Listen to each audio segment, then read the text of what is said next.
This episode of Ayana Explains It All is brought to you by the good people at Our Vote Counts, of which I am a member. Think politicians are all talk. Think again. Politics isn't just sound bites and headlines. It's about you, your questions, your concerns, your voice. Our Vote Counts is a nonpartisan movement uniting Americans from all walks of life to empower voters, support candidates of integrity, and ensure every voice is heard. Unscripted, unfiltered, live, and accountable.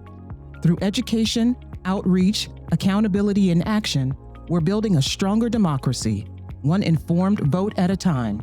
Follow Our Vote Counts, the space where transparency meets truth. We go beyond debates and press releases. We host real conversations with those who seek your vote, uniting Americans from all walks of life to empower voters, support candidates of integrity, and ensure every voice is heard.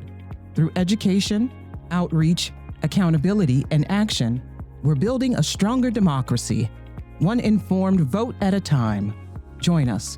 Your vote, your power, our vote counts. You can find us on TikTok, Facebook, Instagram, and YouTube. Remember, our vote counts.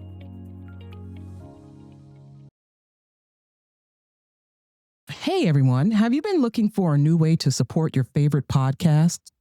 Well, now you can do so through Lenny.fm. That's LENNY.fm. For just $4 a month, you can support our show, Ayana Explains It All, and the others you listen to by contributing through Lenny.fm. Your support helps us bring you more of the episodes like this one that you look forward to. If you believe in the podcast, support the work directly through Lenny.fm. It's the most effective way to show your appreciation and help your podcast keep making great episodes. Again, go to Lenny.fm, LENNY.fm, and become a vital part of the community that helps sustain podcasts and keep them producing great content, securing great guests, and putting out episodes that you love. Again, that's Lenny.fm for more information. We will not allow a windmill to be built in the United States. They're killing us. They're killing the beauty of our scenery, our valleys, our beautiful plains, and I'm not talking about airplanes, I'm talking about beautiful plains, beautiful areas in the United States, and you look up and you see windmills all over the place. It's a horrible thing. It's the most expensive form of energy. It's no good. The whole thing is a con job. It's very expensive, and in all fairness, Germany tried it, and wind doesn't work. You need subsidy for wind, and energy should not need subsidy. With energy, you make money. You don't lose money. But more important than that is it ruins the landscape. It kills the birds. They're noisy. Hey everyone, welcome back for another episode of Wait a Minute, what is this? Wait, I can't breathe. Oh my gosh, that air. Oh, it's very humid. Apparently there's something called corn sweat that's permeating the Ohios and the Midwests. Corn sweat, what a ridiculous idea. Like all those other ridiculous things like greenhouse gases and chlorofluorocarbons and the hole in the ozone layer. You know, sometimes I think scientists just do this so that we'll get up in arms and support their regulating of emissions and costing us money to have our cars retrofitted or fitted or checked out to see how much pollution they're putting into the air. And I use quotations for pollution because pollution isn't real. You guys are being fooled. What are you talking about, pollution? The air is fine. The water's fine. Get in. No, ignore the sharks. No, please. No, that's not sewage. That's not raw sewage. Please. Your eyes are deceiving you. No, that's not a dead body floating in the water. Please. Get in. I've got some explaining to do. Let's get into it.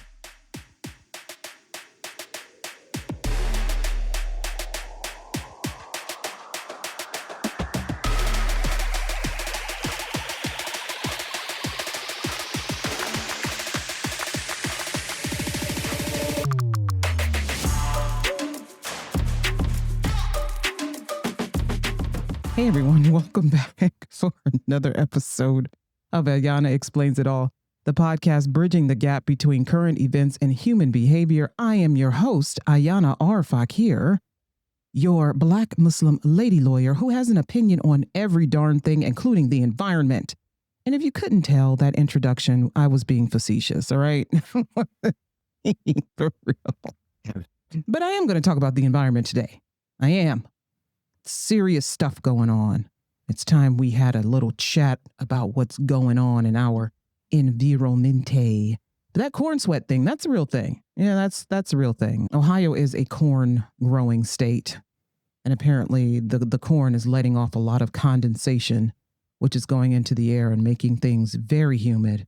It's so disgustingly humid in Northeast Ohio, where I'm recording this podcast on Sunday, July the 27th, 2025.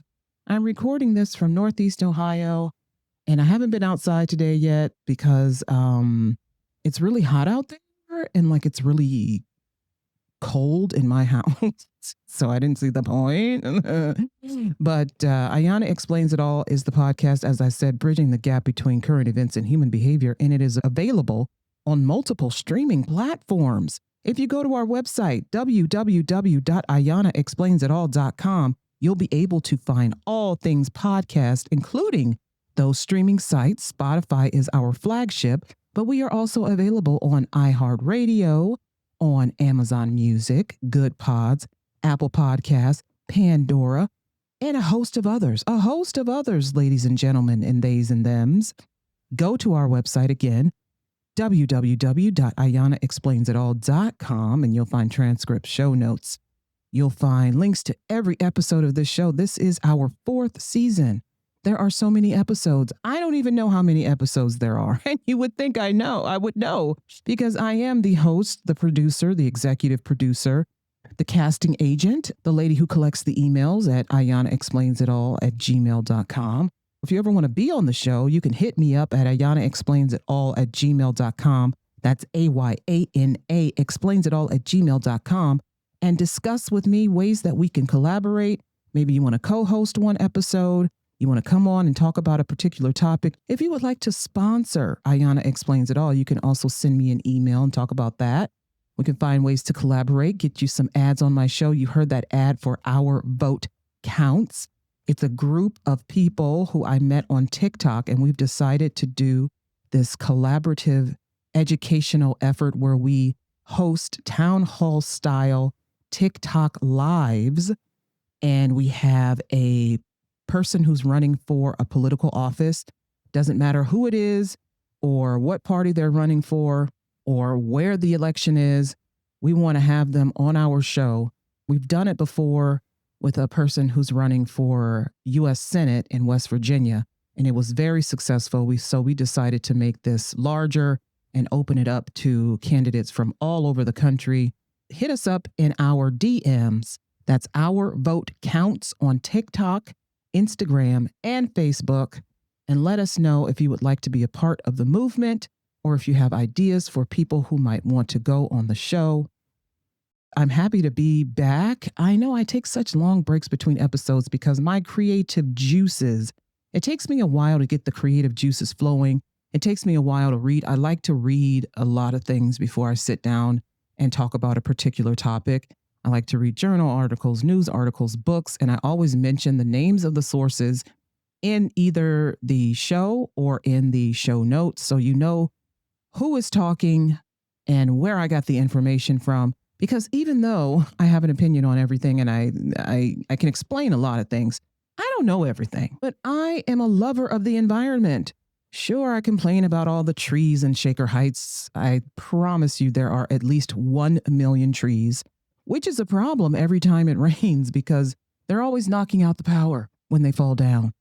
There was this one big, beautiful tree that I would see every time I would go for a walk.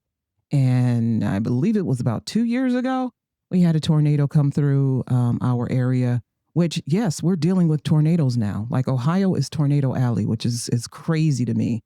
10 years ago, we weren't seeing tornadoes like the way we are now, but now we're seeing them, and a tornado came through and ripped this tree down. And that's what we're dealing with. And when you have Suddenly, out of nowhere, you're having tornadoes every August, September, even in July, and you've got a bunch of trees around because you're not used to having tornadoes. Suddenly, you have to start thinking about, well, what do we do to mitigate the risk of these trees falling onto homes and cars? Because it is a huge risk, and it happens every time we have a bad thunderstorm or, like I said, tornadoes. And so now we're having to deal with that crisis. I mean, the landscapes and the climates are always changing, and not necessarily for the better. And there is a president in office who does not believe in climate change, who belongs to a political party that also does not believe climate change is real. In fact, they disbelieve it so strongly that they are starting to roll back protections that the EPA has put into place for our environment. But it doesn't matter anyway, because the individual states have been doing really bad things to their people because they want the revenue from corporations. And they've also been rolling back protections that have led to high incidence of cancer and respiratory disorders and diseases in people. Something happened in the city of Memphis, Tennessee, that is very, in my opinion, evil. And Black people and other marginalized groups always seem to be the guinea pigs for these experiments that result in poisoned water, poisoned air, poisoned land that sees us suffering and no one doing anything about it because it's profits over people in the United States. For some reason, we've gotten to that point where it's profits over people. And the impact of environmental racism, unfortunately, is far reaching and multifaceted. In urban areas and low-income neighborhoods often inhabited by Black people and other people of color, they are often situated next to highways. The city that I grew up in, East Cleveland, Ohio, has a railway system running right through it. Like, my aunt lived in a house that was across the street from train tracks, and the trains would go by every day. And these weren't passenger trains. No, these are cargo trains. You know, they're carrying goods, they're carrying liquids, dangerous liquids. And I just thought it was always strange that a city had a freaking railway, a railroad going through it. And you'll see that a lot in Ohio. And these lead to higher levels of air pollution. These pollutants cause significant health issues, such as I mentioned, respiratory disorders such as asthma, particularly affecting young children who are most vulnerable to these hazardous environmental conditions. And when you see that Black people in the United States who are over the age of, I would say, 30, one of the leading causes of death in Black Americans over the age of 30 are cardiovascular diseases, but also breathing disorders like asthma, COPD, emphysema. And we often get the blame for it. People blame smoking. People blame cigar smoking, cigarette smoking, marijuana smoking, whatever smoking, when really a lot of it is air pollution. A lot of it is air pollution. And I tell people this all the time. When you go to the voting booth and you're voting for candidates, consider where you live. Go outside and smell the air. Does it smell clean? Can you see the sun from where you are? Or is it covered in industrial pollutant clouds? People don't think about that. They don't think about electing a politician who's going to implement better environmental policies that are going to save the air where they live or save the water where they live. A lot of the times, people who live in even suburban areas don't think about their environment when they go to the voting booths or when they're researching what candidate they want to vote for. They don't think about the environment. It's low on their list of priorities because we're always focused on money, money, money, money. Well, guess what you can't spend when you're dead? Money. And guess what you need to pay those co-pays to your doctors and your specialists, to your respiratory therapists and your asthma specialist, your pulmonologist? Money. Yeah. You need money. You need health insurance. And the reason why you need so much health coverage because you're suffering because the air where you're living is not clean. It simply is not clean. This is why emission standards are important. But now we have someone in office who doesn't believe that any of this is real, whose administration is putting forth the idea that a lot of what scientists have been saying to us over the years about greenhouse gases and emissions, carbon emissions, is not real. This is what they're saying now. They aim to roll back regulations because it's easier for them to attract corporations into the United States to do business here if we have regulations like they have in, say, China, where if you look around, people are wearing face masks every day outside of a pandemic because the air is disgusting. They don't have emission standards. And China produces coal like crazy. So you know it's got to be insane there in some areas. In the industrial areas, it's got to be insane. It's not industrial everywhere, but in the industrial areas, it's got to be bananas. The air has got to be just sickening. And people think that's okay. No, it isn't. It's not okay. It's not okay to sacrifice humanity for the sake of making a quick buck. It's not. And while the climate crisis is gaining increasing visibility and urgency in the news and in current events, the impacts are not felt equally across different communities. Environmental decisions often favor affluent neighborhoods while sacrificing the well-being of marginalized groups. These communities face higher incidences of health-related diseases but lack the political clout to demand change. So what does it take to address these systemic environmental injustices? Historically, decisions involving waste disposal, industrial development, and urban planning often ignored the voices and needs of racial minority communities. This was not merely coincidental, but the result of deliberate planning that prioritized profits over people. And today, this injustice persists in new forms, where they wanted to put a Dakota Access Pipeline, remember that? Which cuts through indigenous lands, threatening sacred sites and water sources. Despite widespread protests, the economic interest of those in power continue to overshadow the environmental and cultural needs of indigenous communities. It's a stark demonstration of how capital interests are frequently prioritized at the expense of marginalized voices. And addressing environmental racism requires a multifaceted approach that includes stronger regulatory frameworks and community-driven advocacy. But when you're dealing with an administration, a federal administration that cares for neither, what do you do? When policies need to not only recognize the disproportionate impact on communities of color, but actively work towards mitigating these effects through targeted actions, but you're dealing with an administration who does not believe that people are being discriminated against based on race when it comes to the environment, when it comes to housing, when it comes to healthcare, when it comes to policing, what do you do? We need stricter regulations against pollution, but what do you do when you have a federal administration that does not believe that greenhouse gases are real or are dangerous to humans? We need investment in renewable energy, but what do you do when you're dealing with an administration that does not believe that electric vehicles are better for the environment than gas-guzzling SUVs?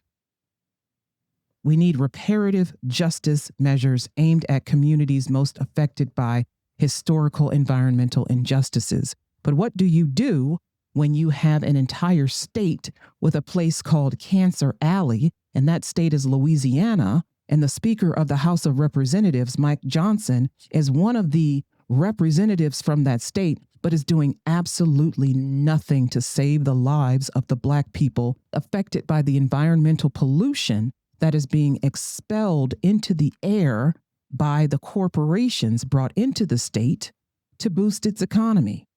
What do you do with that? How do you get around that? You vote, essentially. You vote better. You vote better. You push for justice. But you first have to understand why this is important. You have to understand why this is important. Have you ever wondered how the environment you're surrounded by shapes your life? Or perhaps how your life is shaped by the environment you're not supposed to be surrounded by? Think about it. The concept of environmental racism isn't just another topic for university lectures. It's a living, breathing reality for many communities across the United States. To understand the gravity of environmental racism, we must start at the roots. It's a story intricately woven into the very fabric of America's history, reflecting broader structural inequalities. From as early as the 17th century, when colonial settlers began the systemic dispossession of indigenous lands, to the 20th century Jim Crow laws that dictated the spaces where Black citizens could live, environmental decisions have never been neutral. By the mid-20th century, industrial zones were being strategically placed in areas predominantly inhabited by African Americans. These communities were deliberately chosen due to systemic racial biases that deemed them less deserving of environmental protection. As I mentioned, the infamous case of Cancer Alley in Louisiana, a cluster of communities located along the Mississippi River between Baton Rouge and New Orleans. It exemplifies this grim reality. Here, industrial plants have released chemicals and pollutants into the air and water for decades, resulting in health consequences for residents, including disproportionately high rates of cancer. But they will blame the people for their development of these diseases. They will say it's our lifestyles, our diets. They will say it's because we lead sedentary lives. They will not look around at the environment that we live in and say, it's the air, it's the water, it's the land, when indeed it is. Residents of Cancer Alley, largely African American residents, have long fought for exposure reduction and stricter regulations. Yet the challenges remain daunting as industries wield significant political influence. In fact, these industry heads, these leaders, have lobbied the state of Louisiana to make it harder for nonprofit organizations to receive information on air quality. Because once they receive that information and they're able to analyze it, then they can show that the people of these particular areas are being poisoned by the air, and they can sue the state and they can sue these corporations. So if these organizations don't know how bad the air is, if the people don't know how bad the air is, then there's nothing that they can do about it. They can't prove it. They don't have the numbers, then they can't prove it. They certainly can't prove it in a court of law. They can only surmise. Why is it that these historically marginalized communities are disproportionately subject to environmental hazards? The answer lies deeply embedded within the systemic racism of the United States, within the pillars of systemic racism. And I will keep saying that. I will say it over and over, that systemic racism lies behind every evil that is poisoning Black communities. While urban communities face one type of environmental menace, indigenous lands in the United States grapple with another. These pipeline projects, like the Dakota Access Pipeline, serve as contemporary symbols of old injustices. Such projects often proceed despite robust opposition. We saw this during Obama's terms. We saw the protests. We saw this during Trump's first term. We saw the protests. But despite these robust oppositional defiances,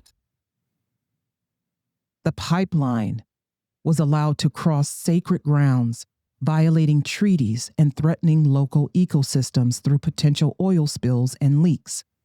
The struggle against these projects is not just about preserving land, It's an assertion of sovereignty and a call to honor the treaties historically ignored or violated.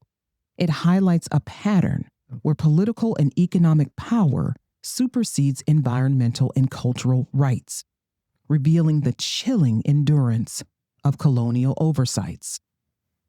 And what is the status of the Dakota Access Pipeline today? Currently, the Army Corps of Engineers is completing a court-order environmental impact statement, which will analyze the potential environmental impacts of the pipeline, particularly a key permit for crossing under Lake Oahe in South Dakota. In March 2025, Greenpeace lost a significant lawsuit brought by Energy Transfer LP, the parent company of the Dakota Access Pipeline. The lawsuit stemmed from Greenpeace's role in the 2016-2017 Dakota Access Pipeline protests, with the bulk of the damages awarded based on the defamation and defamation per se claims. Greenpeace is expected to be bankrupted by this lawsuit, which is a shame. It's an absolute shame. But they were also found liable for trespass to land and chattel, conversion, nuisance, civil conspiracy, and tortious interference. People feel like they can't fight back. If they protest a corporation, if they protest the building of a new factory, if they protest anything that is seen as more important than they are, the corporations use legal maneuvers and lawsuits to stymie them. Inner-city environments often bear the brunt of air pollution, a direct impact of the environmental racism that is frequently overlooked. In cities like Los Angeles and Chicago, low-income neighborhoods and communities of color are situated near highways, industrial zones, and transportation hubs that spew pollutants into the air. This has long been a problem, and we are aware of this. But now we are dealing with an administration, and I will keep repeating this, that has recently announced that greenhouse gases are not dangerous to humans, that carbon emissions are not dangerous to humans, that the standards we are using to measure these dangers are costing the United States. They're costing the states. That these industries must be deregulated, that we must roll back some of these protections. Even though these conditions of spewing pollutants into the air lead to asthma and other respiratory illnesses at alarming rates, with children being most affected, and despite clear evidence linking health issues with air quality, responses from governments and corporations and industry leaders have been slow and inadequate, largely due to lack of political clout and socioeconomic barriers that these communities face. Once again, poor people, lower educated people, people with no education and no income whatsoever, feeling powerless, feeling as if they have no agency, feeling as if they have no right to fight what is happening to them. And when they feel that way, they often become mired in the idea that they also have no duty to fight, because the focus becomes on survival. They want to survive. We all want to survive. And we tie money to survival. We don't tie clean air and clean water to survival unless there is an acute issue happening, like the lead water crisis in Flint, Michigan, or the water crisis in Jackson, Mississippi. Unless there is an acute crisis, we don't feel a duty to act. But if we understood that these issues were ongoing, that they have always been acute, that they have always been alarming, then perhaps we would feel the duty to fight them. Then perhaps the people who can afford to can share the burden of fighting this for the lower income people. We're all living in these communities. If you live in a community that's mixed income, like where I live at,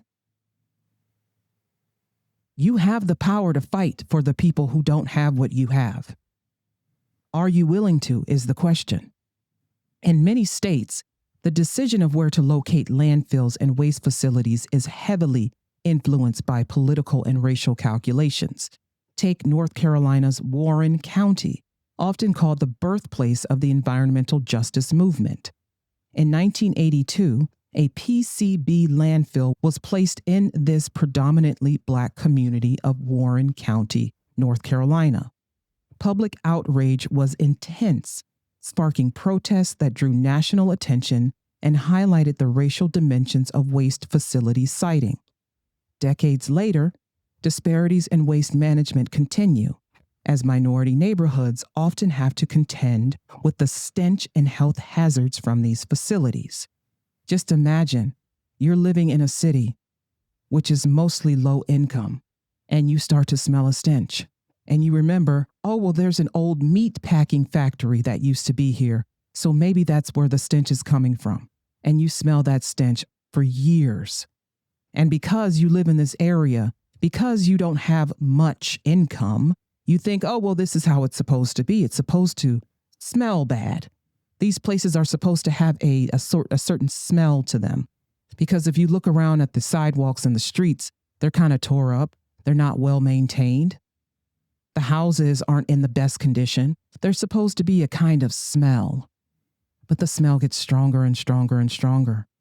And other things begin to happen. And finally, after some years, police investigate a particular house, and they find a house of horrors where a man had been stashing the dead bodies of women he had murdered. Yeah, I'm talking about the Anthony Sowell case from Cleveland, Ohio. The people in his neighborhood were smelling decomposition. They were smelling human body decomposition. But because they lived where they lived and there had been a meat packing factory there long ago, they just figured this is the way it's supposed to smell. It's supposed to smell like rotting meat. It's supposed to have that, I don't know, I've never smelled decomp before, but I got to imagine it smells very pungent. People thought it's supposed to smell like this. It's not. Just because you live in an area where mostly poor people inhabit doesn't mean it's supposed to smell disgusting. But this is what we have convinced people, right? It's supposed to look a certain way, dilapidated. It's supposed to smell a certain way, dirty, nasty, like rotting flesh. The water's supposed to look a certain way. It's supposed to be tinged yellow, maybe, or have sediment in it. The skies above you are supposed to be a little bit dark. We have conditioned ourselves to believe certain things about low-income areas, about areas inhabited by Black people or Latinos or Asians. We've conditioned ourselves to believe certain things about these neighborhoods and then to believe certain things about perhaps affluent white neighborhoods or even affluent Black neighborhoods. Those are supposed to smell a certain way. They're supposed to look a certain way. Certainly not like where I grew up. Certainly not like where those women's bodies were found in Cleveland. That is an injustice. That is an injustice of the mind. That is an injustice of the mind. And I mentioned before, and I'll come back to it, Cancer Alley is the nickname of that area of Baton Rouge and New Orleans, Louisiana, which is home to many Black and underrepresented communities. The land is the location of petrochemical plants and refineries. The plants and refineries emit unhealthy pollutants and toxins into the air. And this information is as recent as last month when I researched this for another project that I was doing. This is still happening. This is still happening in 2025. The plants and refineries emit unhealthy pollutants and toxins into the air, local water, and land. As a result, locals are subject to high rates of cancer and other health issues, including birth defects and respiratory illnesses. The decisions to place these types of facilities near underserved and underrepresented communities like Cancer Alley and Warren County, North Carolina, was based on economic considerations. Corporations place hazardous facilities in low-income neighborhoods because those areas have fewer industrial regulations and cheaper operations. And this is certainly the case in Louisiana, home of Mike Johnson, the Speaker of the United States House of Representatives. The lack of environmental protections for these areas contributes to health hazards and reduced economic opportunities for the locals. Although people find it very convenient to live near where they work, the place that they're working for, the company they're working for, is poisoning them and poisoning their children. When you're sick and unhealthy and you can't work, you certainly can't work anywhere else either. Under the Trump administration, Louisiana is, again, I will remind you, pushing to remove public access to air quality information so that private organizations cannot sue the state for violating EPA standards. And the following information comes from The Guardian, a U.S. News article from March 7th, 2025. It says, the Donald Trump administration has formally agreed to drop a landmark environmental justice case in Louisiana's Cancer Alley region, marking a blow to clean air advocates in the region and a win for the Japanese petrochemical giant at the center of the litigation. Legal filings made public reveal that Trump's Department of Justice agreed to dismiss a long-running lawsuit against the operators of a synthetic rubber plant in Reserve, Louisiana, which is allegedly largely responsible for some of the highest cancer risk rates in the United States for the surrounding majority Black neighborhoods. The litigation was filed under the Biden administration in February 2023 in an attempt to substantially curb the plant's emissions of a pollutant named chloroprene, a likely human carcinogen. It had targeted both the current operator, the Japanese firm Denka, and its previous owner, the American chemical giant DuPont, and formed a central piece of the former administration's Environmental Protection Agency efforts to address environmental justice issues in disadvantaged communities. A trial had been due to start in April 2025 following lengthy delays. Now that will not happen. Now there will not be justice for the people living in Cancer Alley. And you have Donald Trump to thank for that.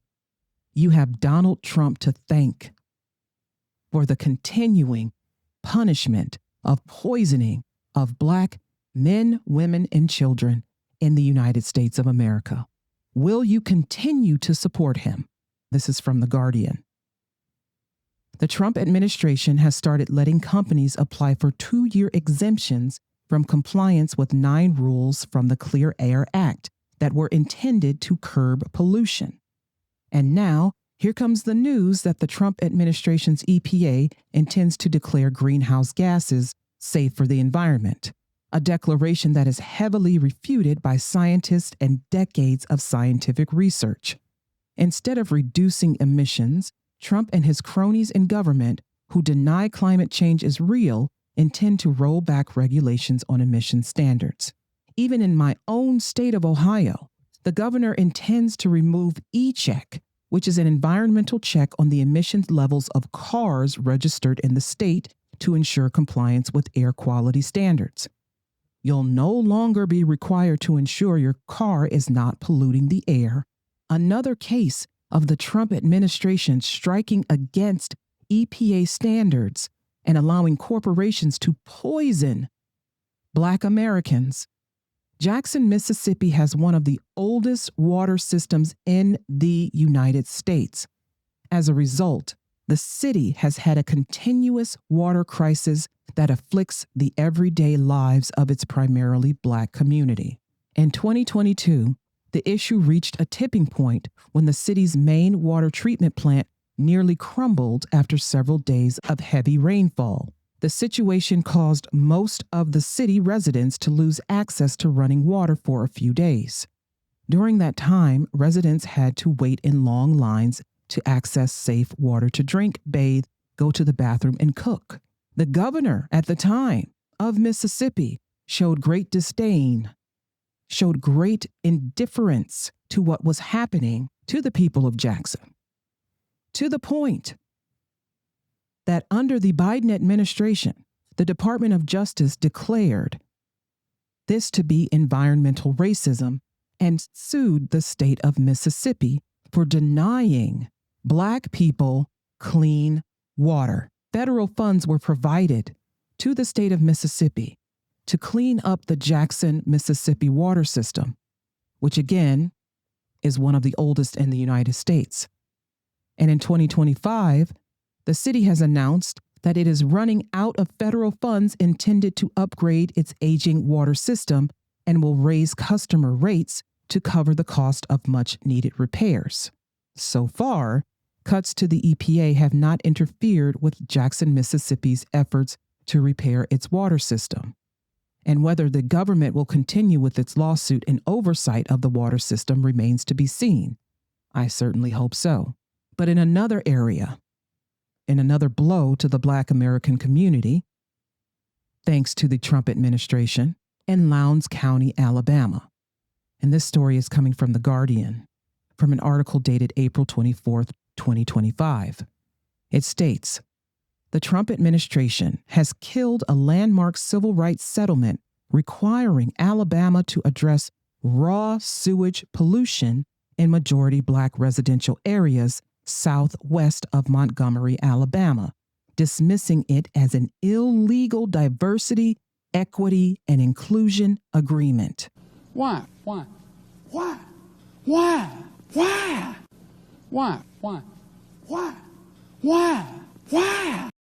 Let me read that again. The Trump administration has killed a landmark civil rights settlement requiring Alabama to address raw sewage pollution in majority Black residential areas southwest of Montgomery, dismissing it as an illegal diversity, equity, and inclusion agreement. This does not bode well for Jackson, Mississippi. The decision in the Lowndes County case could condemn low-income people in Lowndes County, about 40 miles southwest of Montgomery, to indefinitely continue living with no or failing sanitation infrastructure. Throughout recent decades, untreated sewage flowed from some residents' toilet into their yards because the government has not provided sewer infrastructure. Again, the government has not provided sewer infrastructure, and residents could not afford septic systems. Failing septic systems in the region back up during rain, causing raw sewage to surface in yards, and some residents have dug ditches to try to drain it away from their homes. And now we have a new issue emerging, one that could again potentially see Black people suffering in the same way they do in Jackson, Mississippi, and Lowndes County, Alabama, in Cancer Alley, Louisiana. What is happening in Memphis, Tennessee? What is happening in Memphis, Tennessee? Artificial intelligence is what's happening to Memphis, Tennessee. AI's environmental impact in communities like Memphis, Tennessee is a stark example of how technological advancement can deepen existing inequalities when not responsibly managed. Elon Musk's company, xAI, built Colossus, the world's largest AI supercomputer in a predominantly Black, economically disadvantaged area of South Memphis. To power the facility, xAI installed over 30 methane gas turbines, many without proper permits or pollution controls. Again, many without proper permits or pollution controls. These turbines emit nitrogen oxides, formaldehyde, and other toxic pollutants linked to asthma, cancer, and cardiovascular disease. Let's hear from some of the citizens of this area. You can't hardly breathe. It's just like your whole world is collapsing down on you, and it's frightening. Easter Knox lives just over a mile from xAI. I really wasn't getting the fresh air. I was getting that pollution that was mixed in with everything. You know how when you light your stove and that gas seeps with the little ticking noise? That's what it smells like. Alexis Humphreys grew up here, one street away from Easter. When I smelled it the first time, I was asleep. And it woke me up because I thought gas was seeping in the house, but come to find out, we come outside and all the neighbors was outside trying to figure out what's going on. The area around XAI leads the state in emergency department visits for asthma. Memphis has one of the highest rates of toxic air releases of any American city, and many of its most polluting facilities are in this neighborhood. He was an ordinary dad, full of joy, full of jokes. Last year, Alexis lost her grandfather, who struggled with a respiratory illness called chronic obstructive pulmonary disease, or COPD. COPD is a breathing condition, but you don't get it unless you smoke cigarettes. And my granddad didn't smoke cigarettes, but every 3 weeks or so, my granddad was going to the hospital. He would have to get breathing treatments. I have asthma, bronchitis. My mom have just bronchitis, and now my granny has it. Easter and her husband have also developed COPD. What does it feel like? Feel like you're fixing to die.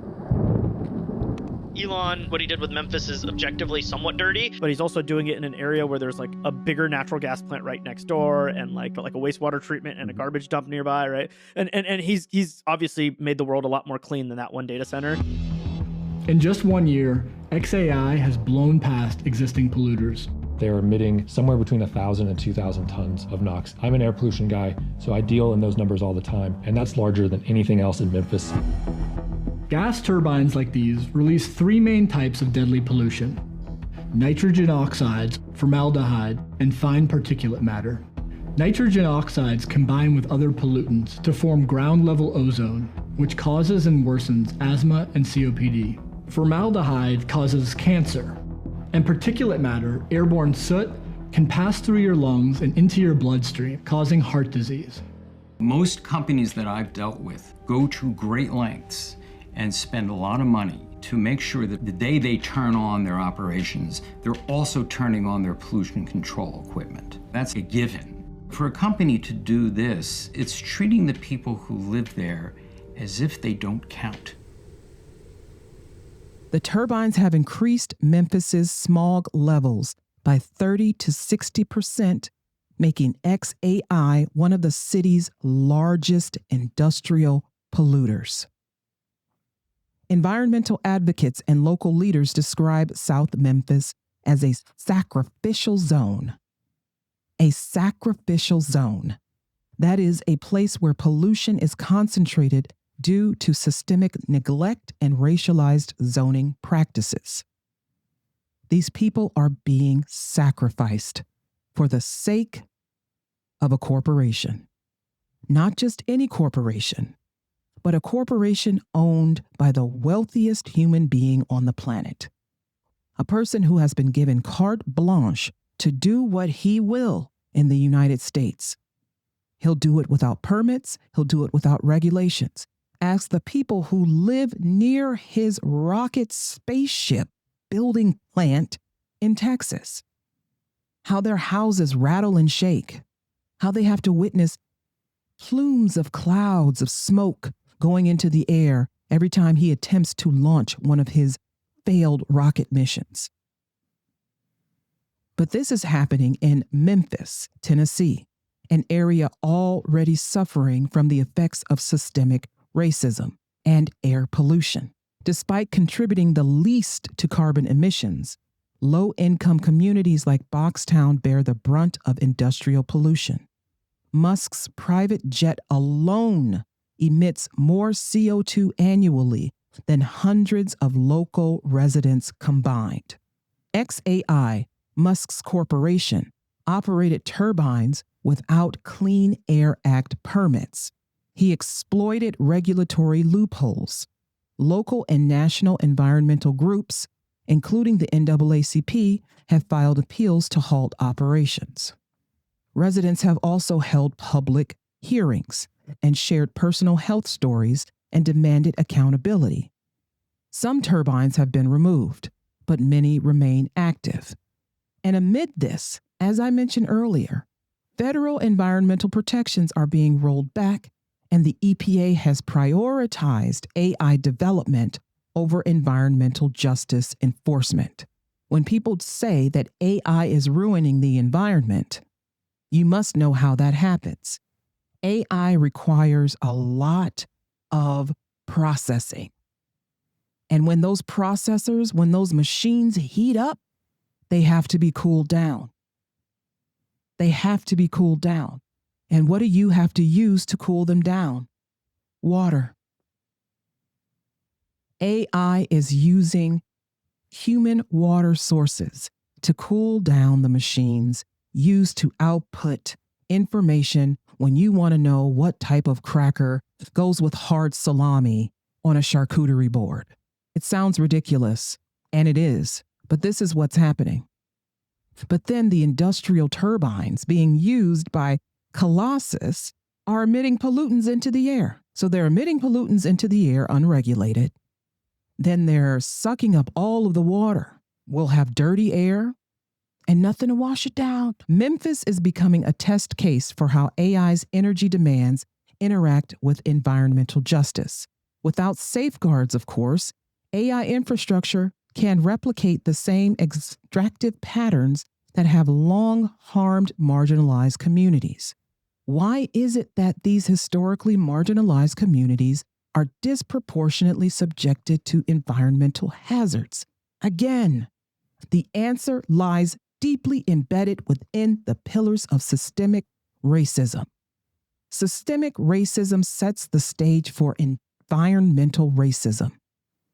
From redlining, segregation, and unequal zoning laws that placed Black, Latino, Indigenous, and other marginalized communities near industrial zones, redlining, segregation, and unequal zoning laws placed Black, Latino, Indigenous, and other marginalized communities in areas near industrial zones, highways, landfills, and contaminated land. These communities often received fewer public resources, poor infrastructure, underfunded schools, and limited healthcare access, leaving them more vulnerable to environmental harm. Systemic racism has historically weakened political representation in affected neighborhoods, making it harder to fight back against pollution and advocate for environmental justice. Systemic racism enables environmental racism by concentrating environmental burdens along racial and economic lines. Then, environmental racism worsens systemic inequality through illness, displacement, poverty, and exclusion. Toxic industries, waste dumps, and fossil fuel infrastructure are disproportionately located in communities of color under these assumptions that these areas are less likely to organize and resist. But now we are seeing, as in the Memphis, Tennessee case, that these communities are organizing and they're resisting, and they're using social media to do so. They are not sitting back and taking this anymore. Even though the government no longer has its back, the people are fighting back, and we are educating the world. We are educating the world on the healthcare and environmental disparities that exist now that Donald Trump is president. The healthcare disparities that are heightening, that are worsening under Donald Trump's presidency. Environmental protections are less enforced now, and especially in these communities. Violations will go unchecked for longer, cleanups will be delayed, and penalties will be softened. And as we pivot towards the modern era of environmental injustice, we start to unmask the nuanced ways in which environmental racism continues to manifest. Beyond obvious industrial pollution, consider the lack of access to clean water, insufficient public transport, and inadequate waste management. These are daily battles for many minority communities. Far from being random or solely economically motivated, these issues are often deeply racialized, influenced by decades of policy choices and zoning laws designed to wedge gaps between different societal groups. For example, Flint, Michigan's water crisis did not originate from financial hardships alone. It underscored a systemic negligence that had racial underpinnings. The idea was that they could switch the water source and no one would know and no one would care because these people are poor and mostly Black. If they had tried that in an area of Michigan where wealthy people live, and there are many of those areas, they would never have thought of doing that in the first place.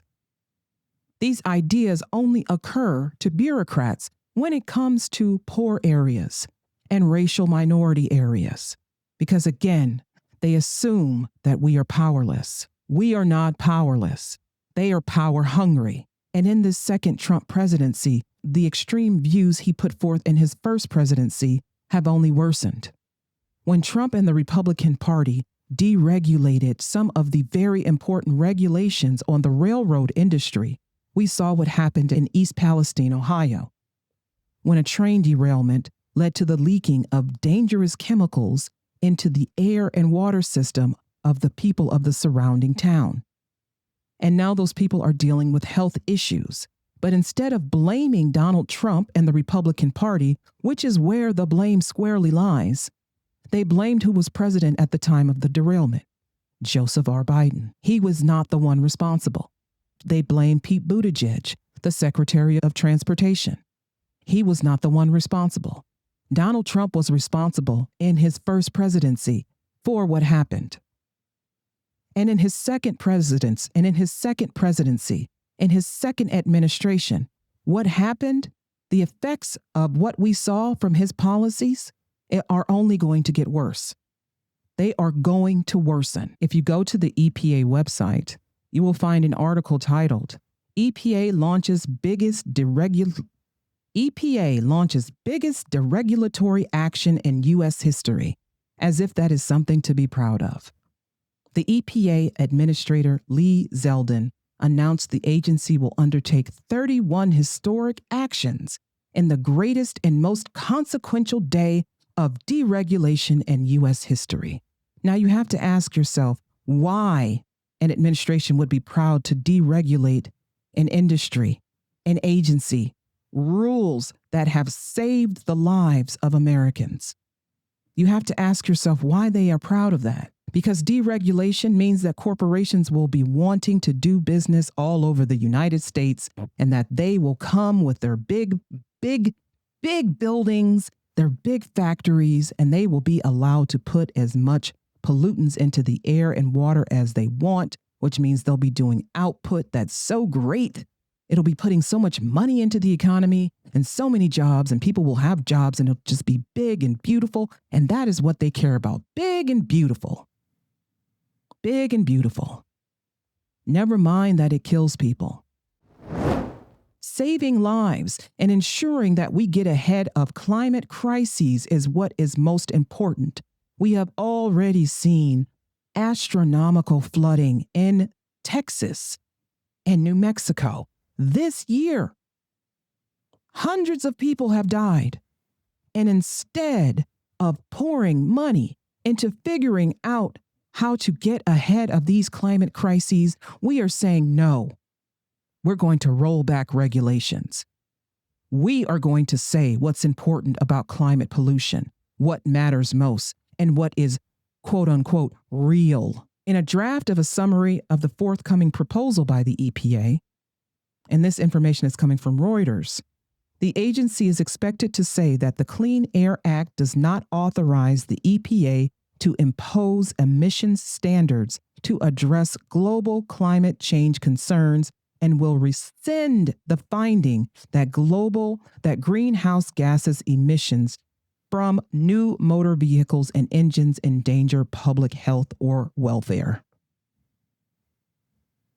In short, the U.S. EPA plans to repeal all GHG emission standards for light-duty, medium-duty, and heavy-duty vehicles and engines after it removes the scientific finding that justified those rules. So when you're out there and you're behind a big old Ford truck and it's putting all of this black smoke into the air and you think, why can't the government do something about this? Well, you only have Donald Trump to thank. He's the government. He says what it is And what they're saying is that shit don't matter. The transportation sector is the largest source of greenhouse gas emissions in the United States, according to the New York Times and scientific research. The transportation industry is the largest pollutant when it comes to greenhouse gas emissions. But one administration, the Biden-Harris administration, wanted to move the United States closer to using electric vehicles more than gas-powered vehicles, a notion that upset many a Republican, many a maggot. It doesn't matter anymore. It doesn't matter anymore that you have clean air. That is what they are saying. It doesn't matter anymore that you have clean air. It doesn't matter anymore that you are being poisoned by corporations. It doesn't matter anymore that you have clean water. It doesn't matter. It doesn't matter that the people responsible be held accountable for this. It doesn't matter. It's not important. That's DEI. It's DEI to say that they targeted Black people for poisoned water. Even though they did, no longer will you be able to fight this at the federal government level. You'll have to find another way to fight it. You'll have to find another way to fight it. And when I get online and I see Black people discussing the latest piece of celebrity gossip, which seems to be like every hour of every day, instead of anyone discussing how Donald Trump is literally making it okay to poison Black people, it pisses me off when I hear you all discussing Beyonce concert and Keisha Cole concert and the Cash Money for the 9/9/2000 reunion. Donald Trump is making it okay for corporations to poison Black people in their neighborhoods, in their homes, and you all don't give not one goddamn. It's literally just these grassroots organizations, these community organizations, these little rallies, these little groups of communities, of people in these communities who are going out onto their streets trying to get the word out about what Donald Trump and his administration are doing, about what Elon Musk and his giant ass corporation are doing, about what these foreign corporations are doing to us, these little grassroots movements that if more people paid attention would be larger movements that they couldn't stop, that they couldn't deny, that they couldn't look at and go, well, that's DEI, so we don't have to worry about it. If more of us, more millions of us put our voices, lent our voices to the things that matter, then we wouldn't have to continue to decade after decade after decade after decade fight these same fights and not see any changes made. You want to see change? It's not going to happen outside of you getting off your ass and doing something about it.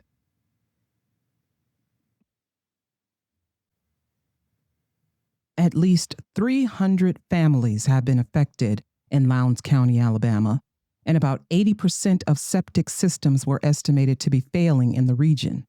The area is over 70% Black. Race is the reason why these people were poisoned by septic sewage. Race is the reason. It has nothing to do with DEI, has nothing to do with affirmative action or race baiting or race nothing. Or it has nothing to do with affirmative action or reverse discrimination. Though they will blame DEI, this is a human rights issue. This is a water rights issue. This is a clean air, clean water, clean land issue. It has nothing to do with DEI. It is about the basic human rights afforded to every person present on the land of the United States. And to dismiss this settlement puts people in a position where they are unable to afford even basic living, basic decent living, to remedy the wrongs that have been lodged against them. Is that your intention, Mr. President? Environmental racism It's just another method, another way for the privileged of American society to make those who they consider beneath them to stay that way. It is another method for keeping people beneath others in this classist society, in this caste system that is American capitalism. Environmental racism is another tool of oppression that reminds racial minorities, that reminds lower income, poor people, middle income people who are of a certain race that they are not like the people at the top. They don't have the resources, the money, or the skin color to survive, to be on top, and they never will. When you make people feel like they are worthless, they believe it. They believe it. When the systems in place that are supposed to serve the public make the public feel like they are worthless, the Department of Justice, the U.S. Department of Justice, has said that we will no longer push environmental justice as viewed through a distorting DEI lens. President Trump made it clear Americans deserve a government committed to serving every individual with dignity and respect and to expending taxpayer resources in accordance with the national interest, not arbitrary criteria. However, arbitrary criteria, that is the race of the people living in the community, is the reason why they are being polluted in the first place. These Black people were targeted. They were targeted. Whether you believe it or not, that is what happened. So for you to say that this lawsuit isn't necessary because it uses race as a factor, well, race was the reason.